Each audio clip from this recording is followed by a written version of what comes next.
एक ज़माना सोहबते बाउलिया, एक ज़माना सोहबते बाउलिया, बेतेरा सद साले ताद बेरिया, सोहबते साले तोरा साले कुनात, सोहबते ताले तोरा ताले। अस्सलामु अलैकुम वरहमतुल्लाहि वबरकातुह। वालेकुम अस्सलाम व रहमतुल्लाह। अल्हम्दुलिल्लाह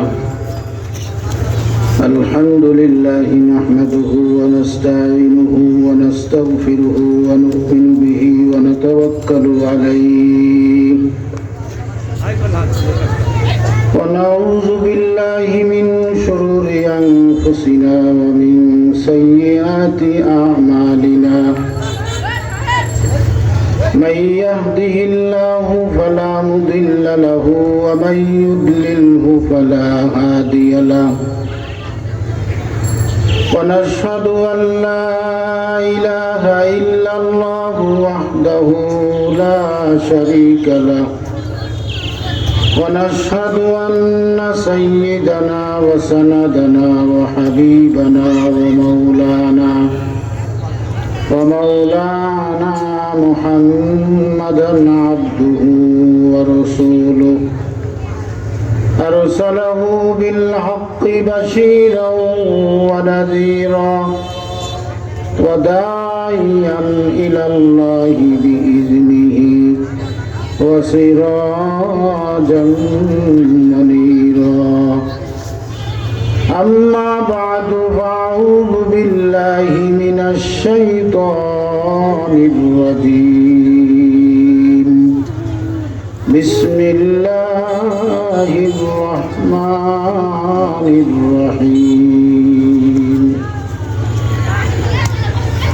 إن الصلاة تنهى عن الفحشاء والمنكر.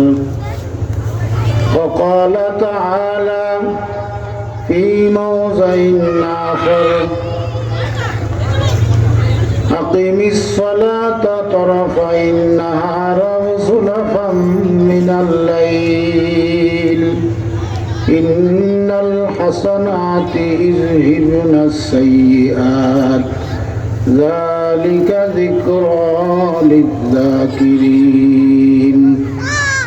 وقال رسول الله صلى الله عليه وسلم: من حافظ على الصلاة كانت له نورا وبرهانا ونجاة يوم القيامة ومن لم يحافظ عليها لم يكن له نورا ولا برهانا ولا نجاة يوم القيامة وكان معها هامان وقارون وفرعون.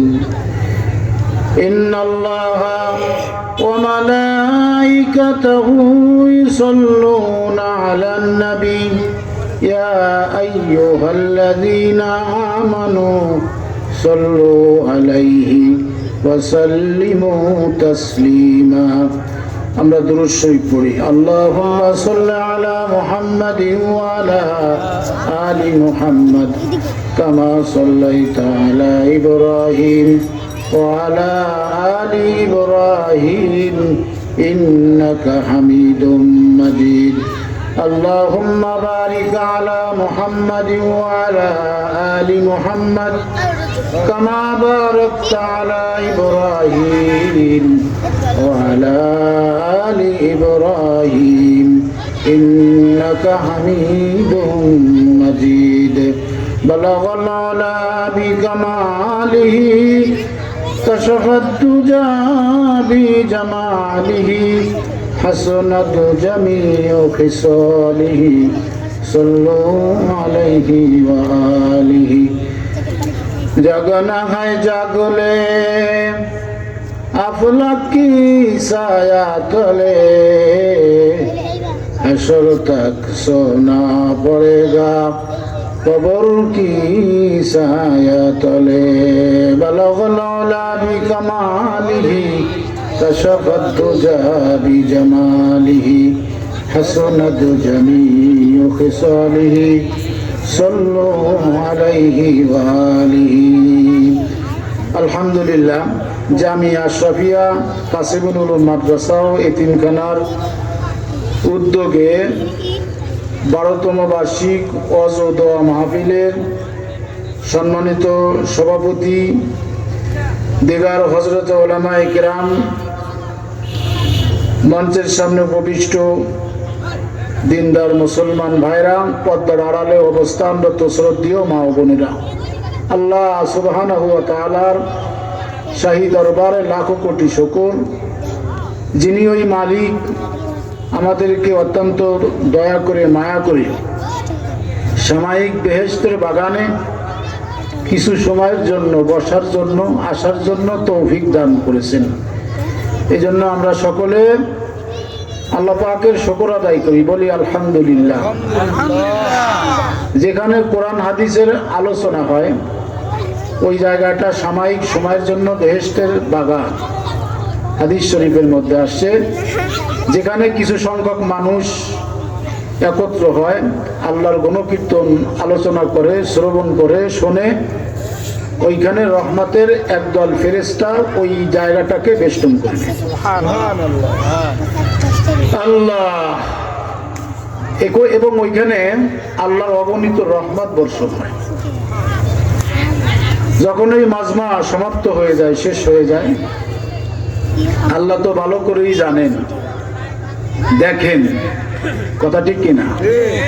তারপরে আল্লাহ পাক রব্বুল আলামিন এই মাহফিল, এই মাজমা যখন সমাপ্ত হয়, শেষ হয়, আল্লাহ পাক ফেরেশতাদেরকে জিজ্ঞাসা করে, ফেরেশতারা তোমরা কোথায় গিয়েছিলে?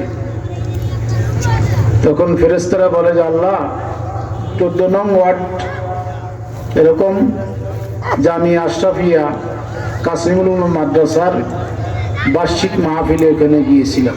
তো ওখানে কি জন্য গিয়েছিলে? ওখানে তোমার কিছু বান্দা বান্দিরা একত্র হয়ে তোমার বড়ত্ব আলোচনা করতেছে, তোমার নবীর সিফাত সানা প্রশংসা করতেছে। তারা কি আমাকে দেখেছে? আমার কয় না।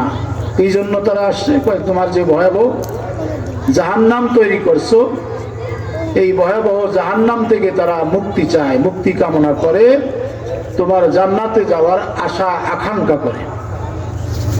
তখন আল্লাহ পাক ফেরেশতাদেরকে জিজ্ঞাসা করে, তারা কি আমার জান্নাত জাহান্নাম দেখেছে? কয় না, দেখেনি। কয় যদি তারা দেখতো, তাহলে যদি তারা জান্নাত জাহান্নাম দেখতো, তাহলে তারা দুনিয়ার সব কিছু ত্যাগ করে আপনার গুণকীর্তন, আপনার তাসবিহাতে সব সময় তারা মশগুল থাকতো। আল্লাহ রাব্বুল আলামিন ফেরেশতাদেরকে সাক্ষী রেখে বলে, ও আমার ফেরেশতারা,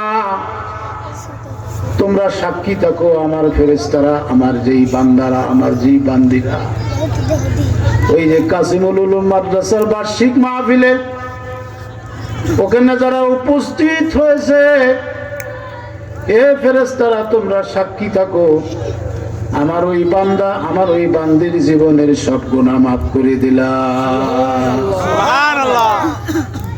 আজকের এই মাজমাটা অনেক গুরুত্ব। আমরা অনেকে আছে, এই যে আসবার সময় দেখলাম এখানে মানুষ নাই, ওই যে আপনার চানাচুর ভাজা, তারপরে মুড়ি ভাজা, এরপরে আপনার মেয়েদের বিভিন্ন সরঞ্জামাদি কেনার জন্য, বিভিন্ন খাদ্য খাবার কেনার জন্য মানুষ ওখানে শত শত মানুষ ঘুরতেছে, শত শত মানুষ ওখানে অবস্থান করতেছে। অথচ কোরআন হাদিসের কথা যেখানে আলোচনা হবে, কোরআন শরীফে আল্লাহ জায়গায় বলছেন যে যখন তোমাদের সামনে কেউ কোরআন শরীফ পড়ে, হাদিস শরীফ পড়ে, কোরআন খাস করে যদি কেউ তেলাওয়াত করে, তোমরা চুপ থেকো, কোরআন শরীফ মনোযোগ দিয়ে শোনো, তাহলে আল্লাহর রহমত তোমাদের উপরে বর্ষণ হবে। আজকে মাহফিলগুলো এখানে মানুষ উপস্থিত হতে চায় না, মোবাইল বের হয়ে গেছে এখন, ইউটিউব চার্জ দিলি বড় বড় বড় বক্তাকে ছবি সহ ওয়াজ পাওয়া যায়। মাহফিলে গেলে কি হবে? আরে মিয়া, মাহফিলে গেলে কি হবে? এই জিনিস যদি আপনি বসতেন তাহলে তো আপনি ওইখানে মোবাইলের ফাংশনে আপনি পড়তেন না, আপনি মাহফিলের স্থানে আসতেন। মাহফিলে আসলে এটা আল্লাহর খাস একটা রহমত, আল্লাহ পাক আপনার উপরে বর্ষণ করবে, যেটা হাদিস দ্বারা প্রমাণিত। মাহফিল গুলো দেয় একটা প্রোগ্রাম করতে, কর্তৃপক্ষের অনেক মেধা, অনেক পয়সা, অনেক শ্রম তাদের ব্যয় করতে হয়।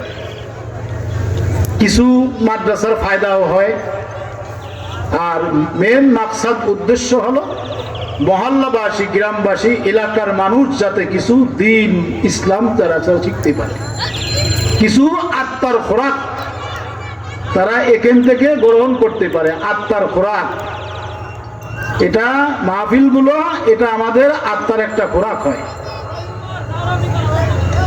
আমরা জ্বর হলে, কাশি হলে, প্যারালাইসিস হলে বড় বড় ডাক্তারের কাছে যাই, প্রেসক্রিপশন করাই, এ পরীক্ষা সে পরীক্ষা, অনেক রকম অনেক পরীক্ষা দিয়ে করে, তারপরে রোগ নির্ণয় করে তার পরীক্ষা চলে।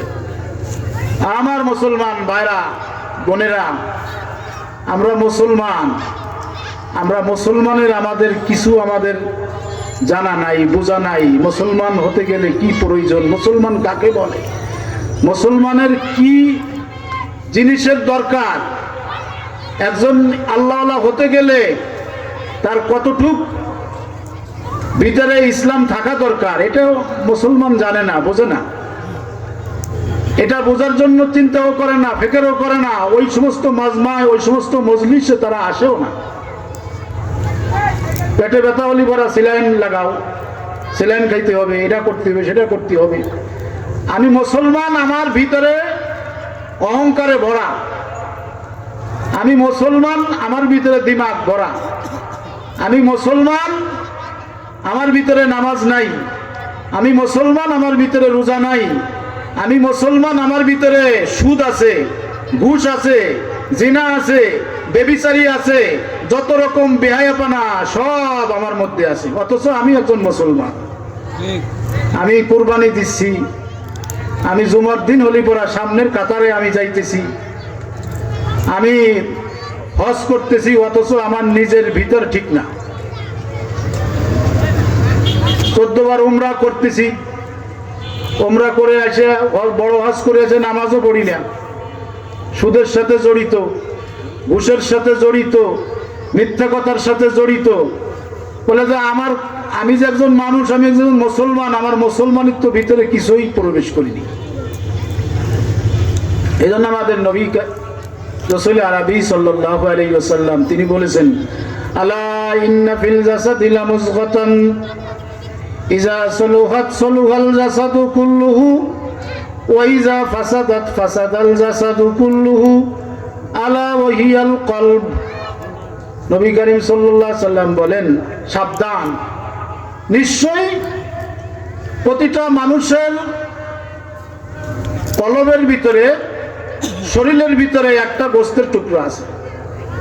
ওই গোস্তের টুকরাটা যদি ঠিক থাকে, পুরো মানুষের শরীরটা, দেহটা ঠিক। যখন ওই গোস্তের টুকরাটা খারাপ হয়ে যায়, নষ্ট হয়ে যায়, পুরো মানুষের শরীরটা নষ্ট হয়ে যায়। ওই মানুষটার মধ্যে রোজা ভালো লাগে না, ওয়াজ ভালো লাগে না, কোরবানি ভালো লাগে না, মাদ্রাসা ভালো লাগে না, মসজিদ ভালো লাগে না, কোনো কিছু ধর্মের তার কাছে কোনো কিছুই পছন্দ হয় না। আলা ওয়াহিয়াল কলব, হুজুর বলেন সাবধান, সাবধান, ওইটার নামই হলো কলব। আমাদের প্রত্যেকটা মানুষের ভিতরে একটা কলব আছে, বুঝতে পারছেন? এই কলবটা যদি আপনার ঠিক আছে, কলবটার চিকিৎসা যদি আপনি করছেন, গোস্তের টুকরাটার চিকিৎসা করছেন, আপনার কলব, আপনার শরীর, দেহ সব ঠিক আছে। যখন আপনার এই কলবটা শুদ্ধ নাই, আপনার ওয়াজের প্যান্ডেলে যাইতে মনে যাবে না, ওইখানে দাঁড়াইয়া 10 মিনিট দাঁড়াই থেকে চলে যাবে, ভিতরে আসতে আপনার টানবে না আপনাকে। নামাজ 2 ওয়াক্ত পড়বেন, পরে সালাম দেবেন, অনেক কিছু করবেন, কিন্তু কোনোটাই সফলতা অর্জন করতে পারবেন না।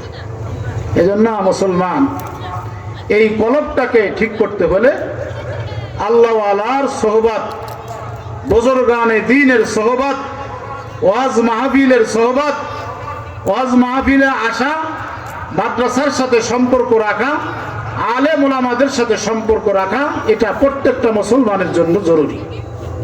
এজন্য একজন কবি তিনি বলছেন, এক জামানা সোহবতে বা আউলিয়া, এক জামানা সোহবতে বা আউলিয়া, বেতেরা সদ সলে তাদ বেরিয়া, সোহবতে সলে তোরা সলে কুনাদ, সোহবতে তলে তোরা তলে কুনাদ। বলে মানুষ একজন আল্লাহর সাথে মিশলে, একজন আলেম ওলামার সাথে সম্পর্ক রাখলে, ওই মানুষটা আলেম ওলামার সিফাত, আলেম ওলামার গুণ বৈশিষ্ট্য তার মধ্যে আসে। একজন মানুষ যখন আল্লাহ আল্লাহর সাথে মেশে, আল্লাহ আল্লাহর সিফাত তার মধ্যে আসে। এবং একটা মুহূর্ত কোনো একজন ওলি আল্লাহর সংস্পর্শে থাকা, কোনো একজন ওলি আল্লাহর মজলিসে বসা, শত শত বছর বেরিয়া নফল ইবাদতের চাইতে আল্লাহর কাছে দামি। এই জন্য একটা কথা আছে, সৎ সঙ্গে স্বর্গ নাশ, আছে কি না? মানুষই বলে না সমাজে, সৎ সঙ্গে সর্বনাশ, অসৎ সঙ্গে পারেন না বলছে সর্বনাশ, অসৎ সঙ্গে সর্বনাশ, সৎ সঙ্গে সর্বনাশ, অসৎ সঙ্গে সর্বনাশ। তাহলে আমাদের সব সময় সৎসঙ্গ যদি হয় তাহলে আমরা ঠিক থাকতে পারবো।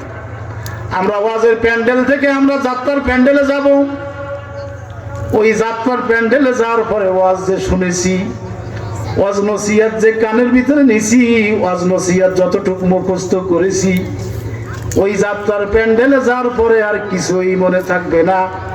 ওই যাত্রাটা এত মোহাব্বত হয়ে যাবে, এত ভালোবাসা হয়ে যাবে, এই ওয়াজ আর কোনোদিন কাজে লাগবে না। যে কোনো জিনিসের একটা তাসির আছে, বুঝতে পারছেন? এই তাসিরটা অনেক বড় জিনিস। কেউ যদি দেখার ভান করে আপনার যাত্রার প্যান্ডেলের দিকে 5 মিনিট তাকায় থাকলো, আস্তে আস্তে আস্তে আস্তে, নামাজি মানুষ, টুপি আছে, দাঁড়িয়েও আছে, 5 মিনিট দাঁড়াইতে দাঁড়াইতে শয়তান এমন ভাবে তাকে গ্লাস করে ফেলছে, কবে যে আরেকটু সামনে যা, 2 পাও সামনে গেলে আরেকটু ভালো দেখতে পারবি। 2 পাও সামনে গেছে, এরপরে কাছে আরেকটু সামনে যায়, ভালো দেখা যায় না, আরেকটু সামনে যাবে, যাইতে যাইতে যাইতে যাইতে ওই প্যান্ডেলে নিয়ে যাবে। আপনাকে কি করে ফেলছে? কাবু করে ফেলছে আল্লাহ। এই জন্য আল্লাহ রাব্বুল আলামিন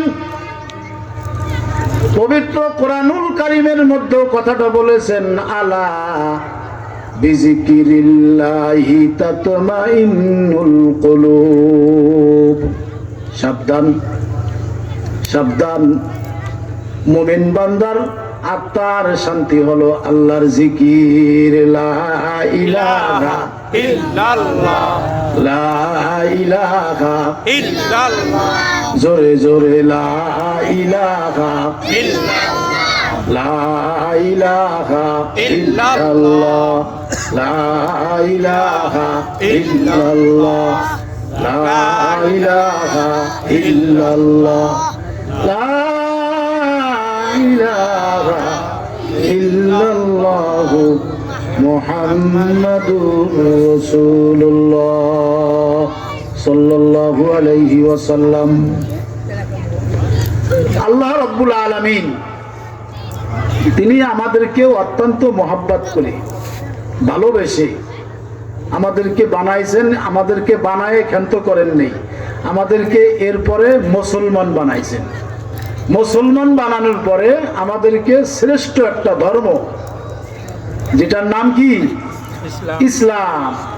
এই ইসলাম নামক একটা দৌলত, একটা নিয়ামত, একটা ধর্ম আল্লাহ পাক আমাদেরকে দান করেছে। আমরা মুসলমান, আমরা এই ধর্ম পেয়ে আমরা খুশি না বেজার? এ মুসলমান, কারা কারা খুশি হাতুস করেন? নারাই তাকবীর। আমাদের মধ্যে কিছু মুসলমান আছে জানেন, এরা কয় যে তুই মুসলমান না হইয়া যদি অন্য ধর্ম করতাম, অন্য ধর্মে আসতাম, তাহলে অনেক কিছু আমরা দুনিয়ায় করতে পারতাম। নাউজুবিল্লাহ। মানে তাদের কোনো মানা বাধা নিষেধ থাকতো না। মনে রাখতে হবে, ইসলাম শান্তির ধর্ম। ইসলাম মানেই হলো শান্তি। আল্লাহ রাব্বুল আলামিন পৃথিবীতে ধর্ম বলতে একমাত্র ইসলাম ধর্ম কি করেছেন? মনোনীত করেছেন। ইসলাম ধর্ম আল্লাহর কাছে পছন্দনীয়, এটা আল্লাহ কোরআন শরীফের ভিতরে বলেছেন। ওমাই ইয়াবতাগি গায়রাল ইসলামে দীনান ফালাই ইউকবালা মিনহু ওয়া হুয়া ফিল আখিরাতি মিনাল খাসিরিন। কোন মানুষ ইসলাম ধর্ম ছেড়ে অন্য ধর্ম যদি অবলম্বন করে, অন্য ধর্মের অবলম্বী হয়, কখনো ফালাই ইউকবালা মিন, আল্লাহ বলে তাকিদ লাগাইছেন, কখনো তার ধর্ম আল্লাহ কি করবেন না? গ্রহণ করবে না। ও হুয়া ফিল আখিরাতি মিনাল খাসিরিন, সে আখিরাতে কি হবে? কি হবে? ক্ষতিগ্রস্ত হবে, ক্ষতিগ্রস্ত হবে সে আখিরাতে। তাহলে আমরা মুসলমান হয়েছি, মুসলমান এই ধর্ম আল্লাহ আমাদেরকে বানাইছেন। আমরা কেউ আল্লাহর কাছে দরখাস্ত করি নেই, অ্যাপ্লিকেশন করি নেই যে আল্লাহ আমাকে মুসলমান বানান। মুসলমান বানায় খান তো দেন নেই। আখেরি নবী সরকারে দো জাহান আহমদ মোহাম্মদ মুস্তফা সাল্লাল্লাহু আলাইহি ওয়াসাল্লামের উম্মত বানাইছেন। যেই নবীর উম্মত হওয়ার জন্য 1 লক্ষ থেকে 2 লক্ষ নবী রসুল আল্লাহর কাছে আবেদন করেছেন যে আল্লাহ নবী না বানায়, রসুল না বানায় যদি ওই আখেরি নবীর উম্মত বানাইতেন তাহলে আমরা সৌভাগ্য মনে করতাম। আল্লাহর নবী হাদিস শরীফের মধ্যে বলেছেন, লাউ কানা মূসা হাইয়ান ওয়া আদরাকতা নবুওয়াতি লাত্তাবানি। নবী আমার বলেন, লাউ কানা মূসা হাইয়ান, যদি মূসা আলাইহিস সালাম আমার এই যুগে যদি জীবিত থাকতো, মূসা নবী যদি আসতো, আর যদি আমার নবুয়ত যদি নাকি পাইতো, তাহলে অবশ্যই অবশ্যই ওই মূসা নবী আমারই অনুগত্যশীল হয়ে যেত। নবী মূসা নবী আমাদের নবীর অনুগত্যশীল হতো। তাহলে আমরা দরখাস্ত করি নাই যে আমাদের শেষ নবীর উম্মত বানান। এই নবীর উম্মতের কত দাম কিয়ামতের দিন। এই নবীর সুপারিশ ছাড়া কোন নবীরাও কোথায় জান্নাতে যাইতে পারবে না। আমি বানাই বলি না, হাদিস আছে। ইন্নাল জান্নাতা হুররিমাত আলাল আমবিয়া হাত্তা আদখুলুহা ওয়া হুররিমাত আলাল উমামে হাত্তা আদখুলুহা উম্মতি। নবী আমার বলেন, সমস্ত উম্মতের উপরে জান্নাত হারাম, সমস্ত নবীদের উপরে জান্নাত হারাম। কোন নবীরা জান্নাতে যেতে পারবে না যতক্ষণ পর্যন্ত আমি নবী জান্নাতে না যাব। আমি যতক্ষণ পারমিশন না দেব কোন নবী রাসূল জান্নাতে যাবে না। কোন নবীর উম্মতেরাও জান্নাতে যেতে পারবে না, পারমিশন পাবে না যতক্ষণ পর্যন্ত আমার উম্মতেরা জান্নাতে না যাবে। সুবহানাল্লাহ। আমরা কত দামি আমরা চিনলাম না। তারপরে দেখেন, এই ইসলাম ধর্ম, অন্য ধর্মের মারা গেলে তারা পোড়াও, হয়তো পানিতে ভাসাই দাও, আর না হলে পরা কি করো, তারা টুকরো টুকরো করে বস্তায় ভরে বিভিন্ন জায়গায় বিক্ষিপ্তভাবে ছড়াই দাও। আল্লাহ পাক এই ধর্মের মানুষকে ইন্তেকালের পরে এই মাটির মানুষ আল্লাহ কত সুন্দর কাফনের ব্যবস্থা করে, সুন্দর জানাজা দিয়ে, তারপরে আতর গোলাপ মাখায়ে এই যে সুন্দরভাবে তাকে ধরে তাকে মাটির ভিতরে তাকে রেখে দেওয়া হচ্ছে। আর আমরা দোয়া করতেছি মিনহা খলাকনাকুম, পড়ি কি না? মিনহা খলাকনাকুম ওয়া ফিহা নুঈদুকুম ওয়া মিনহা নুখরিজুকুম তারাতান উখরা। কত সুন্দর ব্যবস্থা যে আল্লাহ বলেন যে মিনহা খলাকনাকুম, তোমাকে তো এই মাটি দিয়ে বানাইছি, আবার তোমাকে এই মাটির মধ্যে আনছি, আবার এই মাটির থেকে তোমাকে আবার আল্লাহ আমার কাছে তোমার পুনরুত্থান হবে। তাহলে অন্যান্য ধর্মের চাইতে আমাদের ধর্মের কি মান মর্যাদা সম্মান আছে কি আছে না যারা বলেন? তাহলে যারা বলে যে ইসলাম আসিয়া, ইসলাম ধর্মের মধ্যে আসিয়া আমাদের একবারে আমাদের স্বাধীনতা বলতে কিছু নাই, নাউজুবিল্লাহ খান, এটা সবচাইতে বড় আহাম্মক, সবচাইতে বড় গোস্তাকি করা আল্লাহর সাথে। আমার সময় কম, আমি যে তেলাওয়াত করছিলাম এই তেলাওয়াতে কিন্তু আয়াতের আর যাইতে পারলাম না। যে কয়টি কথা বললাম আল্লাহ সুবহানাহু ওয়া তাআলা আমাদের সকলকে আমল করার তৌফিক দান করুক। আল্লাহ রাব্বুল আলামিন এই মাদ্রাসাকে কবুল করুক। মাদ্রাসার জন্য যারা সহযোগিতা আছে আল্লাহ পাক সকলের সহযোগিতাকে কবুল ও মঞ্জুর করুক। আমিন। আসসালামু আলাইকুম ওয়া রাহমাতুল্লাহ।